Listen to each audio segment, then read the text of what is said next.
সকাল থেকে মুখটা যেন কেমন কেমন লাগতেছে, মন চাইতেছে একটু গ্যান্ডারির রস খাই। এই নিয়ে চলে আসলাম গ্যান্ডারির শোরুমে।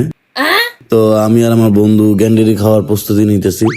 তো হঠাৎ মেশিনটা দেখে আমার চোখে চোখ লাগলো যে অন্যান্য মেশিন তো বিশাল বড় থাকে, তো এতটুকু ছোট মেশিনের ভিতরে কেমনে কি করে, তা আবার বরফ ছাড়া। সে আমাকে বললো যে এটাতে বরফ দেওয়া লাগে না। এটাতে বরফ দেওয়া লাগে না ভাই? গ্লাসে দাও? ও না, অন্য অন্য অন্যান্য জায়গা দিয়ে বরফ দেয়।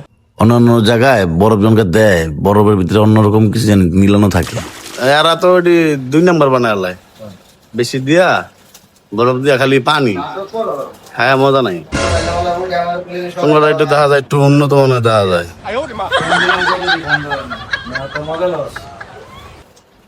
ভাই বেশি ঠান্ডা দেওয়া লাগবে না, হ্যাঁ নর্মাল দিবা। বলা সমস্যা। প্রকৃতির সাথে তাল মিলিয়ে তারা শোরুমটারে সাজাইছে, আমার ভালো লাগছে দেখে। এটা পানি বেড়া, এটা অন্য কিছু না। এটা ভাড়া রেঞ্জ ভাই 2000 টাকার মতো।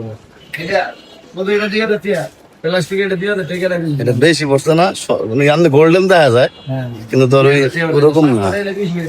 হুম, এই কি শরবত দিয়ে ফেলে না এমনি সুন্দর লেগে?